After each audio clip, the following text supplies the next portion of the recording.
नमस्कार, आप देख रहे हैं डीएस फॉर। मैं हूं आपके साथ नफीसा। टीएमसी सांसद महुआ मोइत्रा की मुश्किलें बढ़ गई हैं। कैश फॉर क्वेरी यानी कि सवाल पैसे के बदले सवाल, संसद के भीतर सवाल पूछे जाने को लेकर इसी मामले के चलते संसद के अंदर जोरदार हंगामे के बीच आखिरकार महुआ मोइत्रा की संसद सदस्यता रद्द कर दी गई है।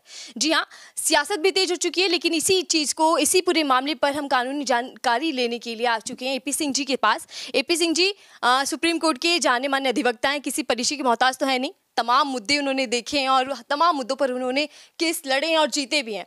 ऐसे में बातचीत कर लेते हैं। बहुत बहुत स्वागत है सर आपका। पूरा मामला आपने भी देखा होगा, आज दिन भर न्यूज चैनलों पर यही चला, महुआ मोइत्रा। कैसे देख रहे हैं इस पूरे मामले को आप? आज तो खैर चला ही, क्योंकि आज एथिक्स कमेटी की जो रिपोर्ट थी वो सदन के पटल पर आनी थी और उस पर वोटिंग होनी थी, सदन में चर्चा होनी थी। संसदीय कार्य मंत्री पटेल साहब ने चीज़ें रखी, ओम बिरला जी जो कि लोकसभा के माननीय लोकसभा अध्यक्ष हैं, स्पीकर साहब हैं, उन्होंने भी रखा। और विपक्ष यानी कि उनके हिसाब से तो सत्ता है, लेकिन वैसे उनके हिसाब से तो विपक्ष है, वैसे तो सत्ता में है। भारतीय जनता पार्टी के सभी कद्दावर नेता भी थे उपस्थित। अच्छी बात ये थी विपक्ष भी थोड़ा सा एकजुट दिखा, क्योंकि सोनिया गांधी जैसी कांग्रेस की वरिष्ठ नेता महुआ मोइत्रा जी के साथ खड़ी दिखी, बल मिला उन्हें। लेकिन संसदीय जिंदगी, संसदीय जीवन सुचितापूर्ण जीवन होता है। जो संसद में प्रतिनिधि चुने जाते हैं वो जनता के आम मतदाताओं से चुने जाते हैं। क्षेत्र की जनता उन्हें चुनती है, वोट देती है और अपना नेता मानती है। उसी का लाभ लेते हुए उनकी ड्यूटी होती है कि वो संसद में सवाल उठाएं, संसद में अपने प्रदेश की बात करें, अपने देश की बात करें, अपने कॉन्स्टिट्यूंसी की बात करें, अपनी जनता की बात करें, अपनी पार्टी की बात करें, अपने नीति सिद्धांत हैं उनकी बात करें और देश हित की भी बात करें, ऐसा माना जाता है। लेकिन कैश फॉर क्वेरी ये जो चला मुद्दा, ये ऐसा पहली बार नहीं हुआ है। आपको याद होगा पहले सांसद अमर सिंह जी हुआ करते थे, हमारे बहुत अच्छे रिलेटिव थे, वो भी उन पर इस तरह की चीज़ें चली। फग्गन सिंह कुलस्ते साहब, आपको याद होगा संसद में नोट लहराए गए थे, नोटों की गड्डियां लहरा दी गई थी ले जाके कि ये देखिए ये मिले हैं, ये मिले। सवाल पूछने के बदले पैसे लेना। संविधान ने देश की संसद को अधिकार दिए, पार्लियामेंटेरियन को अधिकार दिए, लोकसभा राज्यसभा के सदस्यों को अधिकार दिए कि वो देश हित में, जनता के हित में, समाज हित में सवाल पूछें, शासन प्रशासन को कटघरे में खड़ा करें।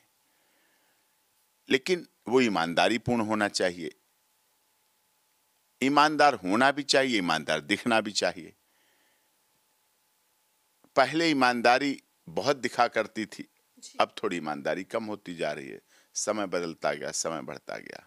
यही उन पर आरोप था कि 500 पेज की एथिक्स कमेटी की रिपोर्ट 500 पेज की बहुत बल्कि थी।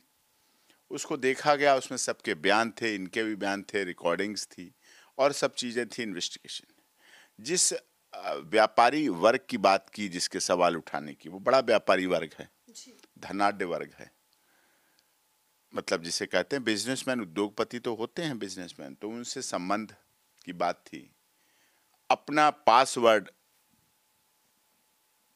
बहुत सीक्रेट होता है मेंबर ऑफ पार्लियामेंट का लॉगिन करने का, जिससे वो लॉगिन करता है तो वो सीक्रेट होता है, उसी को बताया जाता है, उसी के पास होता है। लेकिन वो भी उन्होंने दिया, ऐसा आरोप है, ऐसा एथिक्स कमेटी की रिपोर्ट है कि वो पासवर्ड आगे दिया और वो सिद्ध हुआ, उससे वो करते थे, ये करते थे, इस तरह से बातें आई। एथिक्स कमेटी ने उन्हें दोषी माना।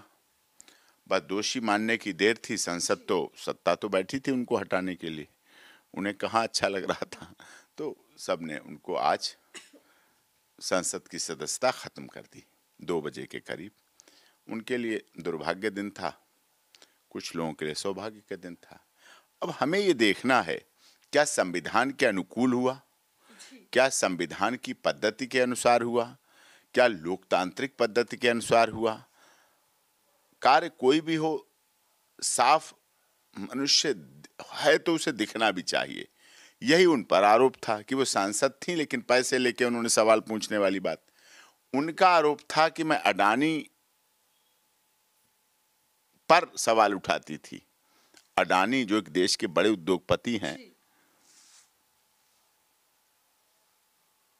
देश तो उद्योगपतियों से भी चलता है, देश राजनीतिज्ञों से भी चलता है, सबकी अपनी भूमिका है, कलाकारों की भी अपनी भूमिका है, समाज सेवकों की भूमिका, पत्रकारों की भूमिका है, एनजीओ संगठनों की भूमिका है। तो उन पर वो सवाल उठाती थी। उनका कहना यह है कि इसलिए हमारी सदस्यता बदले की भावना से की गई।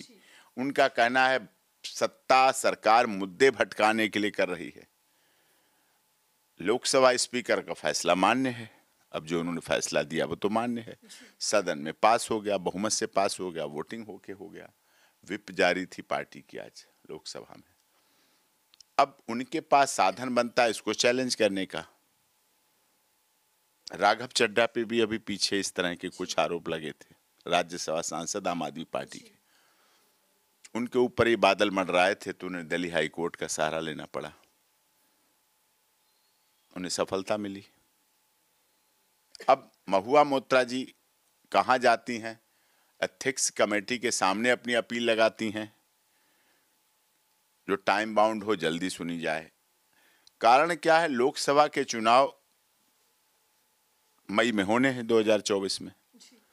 ये शायद लास्ट सत्र होगा या एक और सत्र हो जाएगा, बस इसके बाद तो सत्र का कोई वो है नहीं। चुनाव आचार संहिता लग जाएगी और चुनावी रणनीति में सब उतर पड़ेंगे। तो टाइम तो कुछ नहीं है अब उन्हें कार्य करने का। कुछ लोग तो इस समय अल्टा पलटी भी करने लगते हैं, पार्टियां इधर छोड़ उधर छोड़ अपनी टिकट की सांठगांठ करने लगते हैं। ये आखिरी 6 महीने का टाइम रह गया है चुनाव का। तो ऐसे में अब उन्हें देखना है कि वो ये रास्ता अपनाएंगी या माननीय सर्वोच्च न्यायालय का रास्ता अपनाएंगी। आपको याद होगा राहुल गांधी की भी सदस्यता के मामले में अहमदाबाद कोर्ट से लेकर सदस्यता खत्म हुई कन्विक्ट होने के बाद, और फिर यहाँ से सदस्यता खत्म कर दी गई। दूसरे दिन जैसे वहाँ कन्विक्ट हुए या दूसरे दिन उनकी सदस्यता खत्म हो गई। हाई कोर्ट गए, नहीं हुआ, सुप्रीम कोर्ट आए, उन्हें राहत मिली, उनकी सदस्यता को बहाल किया गया। अब वो हैं फिर से सांसद हैं अपनी लोकसभा के।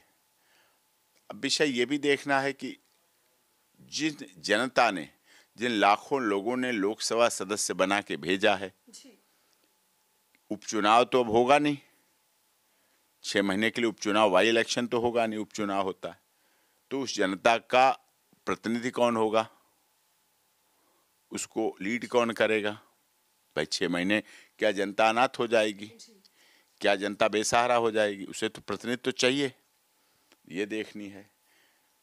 महुआ मोइत्रा नहीं इतनी सफाई दे पाई जो एथिक्स कमेटी में सभी थे, पक्ष के भी विपक्ष के भी, जो सेटिस्फाई हो पाते, संतुष्ट हो पाते, नहीं कर पाए।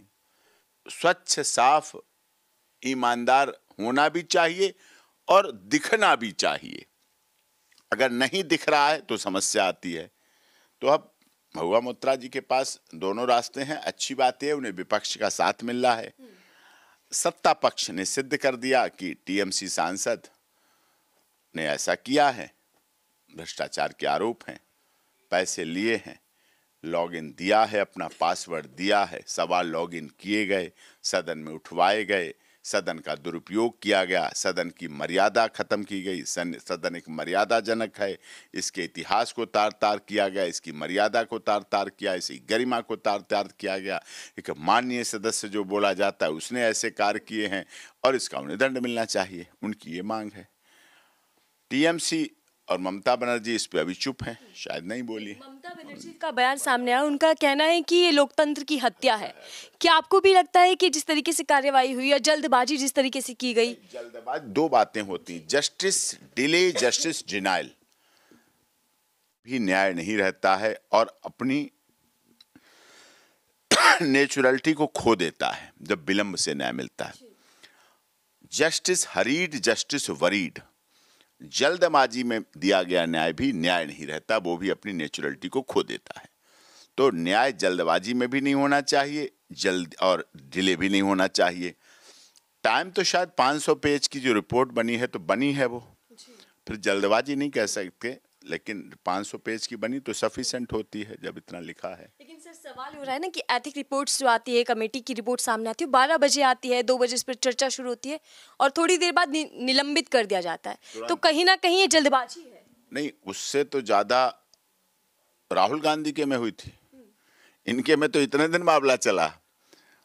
वो बंदा एक दिन वहां अहमदाबाद में सजा होती है, वो आ भी नहीं पाता यहाँ, तब तक उसकी आ जाती है रिपोर्ट, और रिपोर्ट पर तुरंत देश के माननीय प्रधानमंत्री मोदी जी, राजनाथ सिंह जी, सभी लोकसभा स्पीकर के पास जाते हैं, मिलते हैं, तुरंत ऑर्डर, और शाम तक ऑर्डर पता क्या आ जाता है, पूर्व लोकसभा सदस्य राहुल गांधी, भूतपूर्व Lok Sabha x member of parliament, छप के प्रिंट आउट होके सोशल मीडिया पर भी आ जाता है। तो अब आजकल की मीडिया और आजकल की सोशल मीडिया की जल्दी है। देखिए, इसकी पहले बहुत काम लेट होते थे, अब लैपटॉप पे कंप्यूटर पे होते हैं, अब जल्दी जल्दी हो जाते हैं, अब सब तक खबरें पहुंच जाती हैं, वायरल हो जाती हैं चीज़ें। तो ये चीज़ें हैं, लेकिन ये काम पहले भी हुआ था, फग्गन सिंह कुलस्ते, नोट लहराए गए थे, और इस तरह से कई बार ऐसा हो चुका है, और कोई बड़ी बात नहीं है। और भी पहले कई लोगों की सदस्यताएं गई हैं इसमें, कभी इधर की गई, कभी उधर की गई, कभी उधर की, पार्टियां कोई रही हो, सदन साफ सुथरा रहा नहीं। सदन की गरिमा पर सवाल पहले भी उठते रहे हैं। एपी सिंह जी, सियासी आरोप प्रत्यारोप तो चलते रहेंगे, लेकिन कानून क्या कहता है? मोइत्रा के पास कौन से रास्ते बचते हैं? क्या वो इस फैसले के खिलाफ चुनौती दे सकते हैं कोर्ट के अंदर? क्या दे सकती है? वो माननीय सर्वोच्च न्यायालय हमारी कॉन्स्टिट्यूशन बॉडी है, सर्वोच्च न्यायालय अपीलांट कोर्ट भी है और कॉन्स्टिट्यूशन बॉडी भी है, और सो मोटो एक्शन भी लेती है, जनहित के मामलों को स्वयं भी सुनती है। तो वो सुप्रीम कोर्ट आ सकती हैं, कोई उनके लिए वो नहीं है, और एथिक्स कमेटी के सामने भी अपील लगा सकती हैं अपनी, कि जो ऑर्डर हुआ है वो गलत हुआ है, इस पर रिव्यू करें। आपकी राय जानना चाहूंगी सर, क्या ऐसे मामले में तुरंत निलंबित कर दिया जाता है या फिर कोई और रास्ता भी बचता है? नहीं, जब हमने इस केस में देखा, नहीं, जब चर्चा हो जाती है तो तुरंत डिसीजन कराया जाता है।